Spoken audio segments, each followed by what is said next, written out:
Okay, how's everybody doing? So the next chapter of River Road I want to talk about, but I want to cover some other things because this is going to be like an intro, a little bit of an update intro into the next series. To the right of the picture there, just past those box cars there's a parking lot and a signature scene underway, under development. I'm fully immersed into now, which is the west side of the overpass that you see in the background. I just moved it out of the way. There's a couple of models there that'll be coming into play later on down the road. So I want to just touch on a few things before I talk about what I want to do in the direction I'm heading in this next chapter.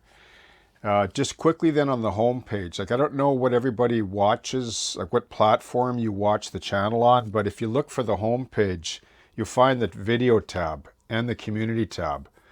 And if you go to the community tab, you're going to get photos, updates, and conversation with me that you will not get under the comments under videos, okay? Because as you know, I don't do membership. I know there's different points of view on that, and I get them all. I've looked at them all. I'm not going to charge people money for the content that I share, because when you watch a commercial, you're actually supporting the channel. Like the revenue, the little bit of revenue that comes in really subsidizes River Road. So you're all kind of financing it. Like the subscribers, I mean. People that just drop in for views or, from just an armchair perspective is fine if that's what you want to do, but you're not really supporting the channel. If you're not subscribing, you're not watching a commercial, but that's fine. It's a free world, seemingly so anyway, but I just want to give a shout out to the second section podcast that I was on. We had a really fun time, like 3 hours long. Like I had no idea. Like I had so much fun with Mike and Andy that I didn't know where the night went. It was just felt like we only scratched the surface about who I am and my philosophy and why I model the way I do, maybe a little bit of my history.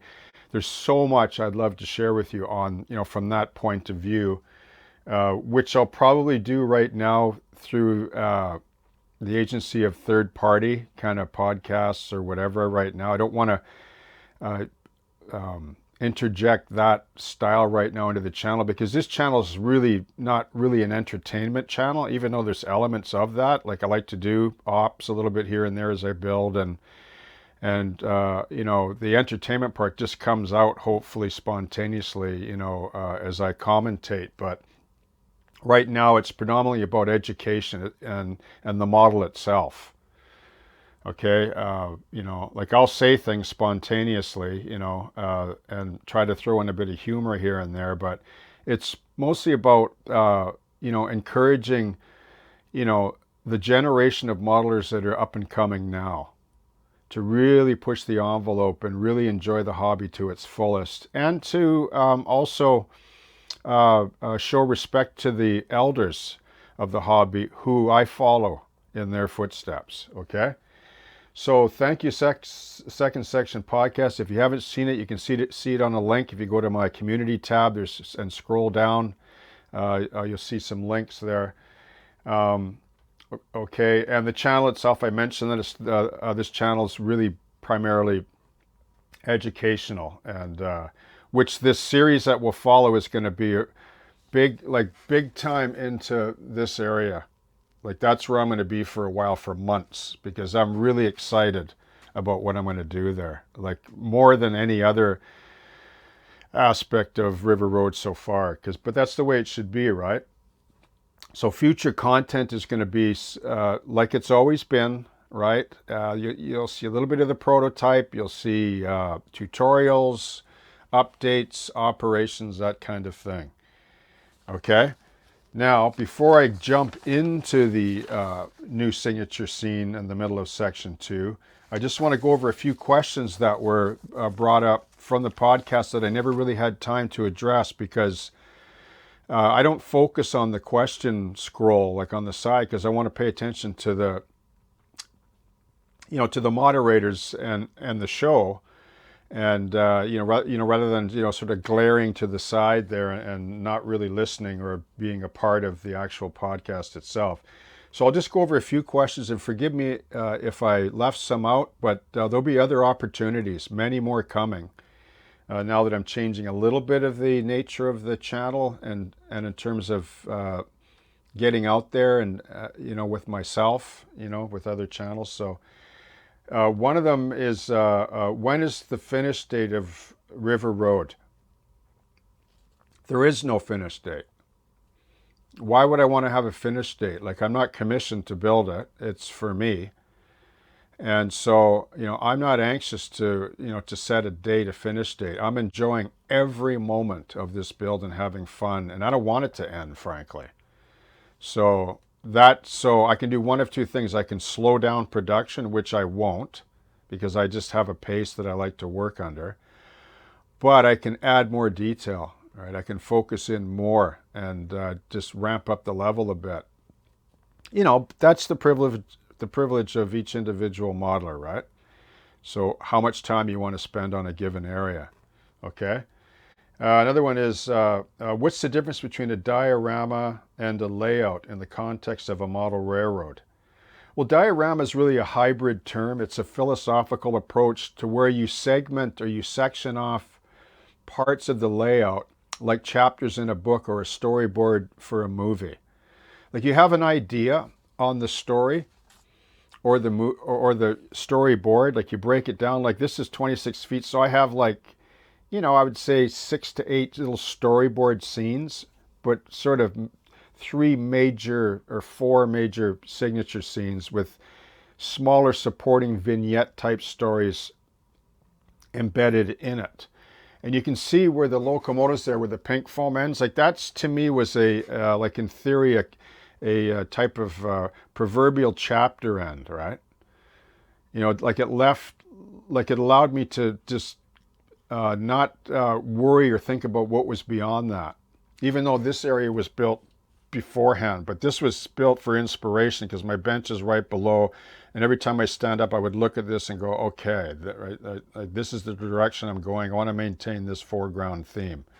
Because we need to do that, right? We need to inspire ourselves from our own work. Okay, so because I'm a diorama artist, or was in the past, all I do is apply the philosophy to the model railroad, which is inherently there anyway, whether people are aware of it or not, okay? I can talk more about that further on down the road. Water modeling and why. Like, why do I model water the way I do? Well, because I'm an artist and I like the materials that I use, the medium I use. I'm not a fan of resin. I think resin has a place. There are people that use it well and people that don't use it well. So it's, and it can really cause a lot of nightmares for you as well. Like the water section over where the barge slip was done for many reasons, which isn't completely finished, but I just didn't want to pour a 1/4 inch or 1/2 inch of resin. And then how am I going to mount my barge slip? Like right on top of it, I'm just going to end up put acrylic resin on top anyway to simulate wave action, etc., etc. So why waste all that material, right? Like, I don't need to look into the water. I can look at the water over there and I can see depth. But the depth of the water is not the focus of the model railroad for me. It's a feature that supports other elements, right? And it's way safer. And if I want to spruce up the shine, I just put a nice coat of sealer or acrylic over top, and it doesn't collect dust like resin does. It goes on and on. I've gone into why I don't like to use resin, because you can use acrylic resin on a thinner basis with paint and so on, and save a lot of money, really, and change it up if you don't like it. And you don't end up with a puddle of resin on the floor. Okay, let me just have a look at the other questions here then. Why not model the 70s? Well, okay, so enough people are doing the 70s, right? I mean, I have box cars, like these are from the 70s, right? So, SRY has all kinds of old and aging equipment and new stuff. And so the millennial period, after 2000 is what I want to model, because I want to represent, like, what about the history of now, of the modern railroad? Like, who's going to do that? Our children? Possibly, but then we got to build to educate them and help them to become better model railroaders as well. And I like the diversity. I love the the EMD, the second, some third generation locomotives, I really like. And so there's a lot of content there and a lot of availability for options for those that are getting into the hobby to choose in terms of road names and cars. And plus, look at the quality. Look at the quality of the models coming out now that are of the the period now, like from, I would say, 80s and on. But anyway, we'll leave the steam and the old eclectic stuff to those that are passionate about it. Ergonomics at the model desk. I don't know if there was a question raised on that. Well, as you know, I have my model desk right below, and one of the reasons why I chose HO2 was the ergonomic factor. You need twice the space if you double up on the scale. Like if you go from HO to O, you need twice the bench.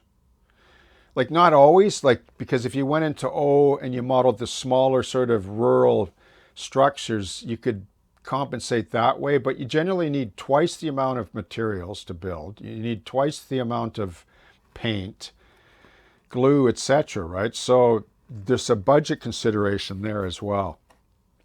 Plus the availability, right? Yes, you can get O-scale stuff, but you got to be into that part of it too, into the research aspect and trying to acquire what you want. But I think those other scales like S, O, narrow gauge, they're all great. Every scale. I love all the scales. I think they're great. I have my favorite channels that encompass all the scales. What motivates? Well, I sort of mentioned that. It's a story. It's the story element, right? Like I have a story, the River Road story that I want to tell, and it's infused by all my time growing up as a kid when the SRY was formerly BC Hydro Rail. Well, actually, originally BC Electric. And the BC Hydro Rail down in Kitsilano, where I grew up and played as a kid. And it was just always part of my life. And, later in life, I had opportunities to document it more. And so I have all this research material. So why not model it?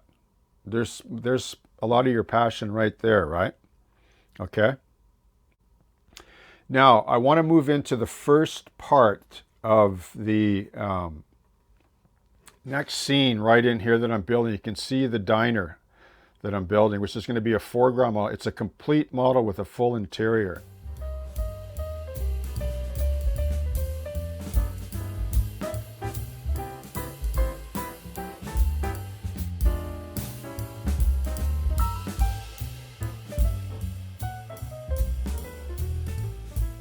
Okay, which I haven't done on this layout yet, nor did I do it on Glover Road. Like the little, where that SD38 is, you see that little shack up there?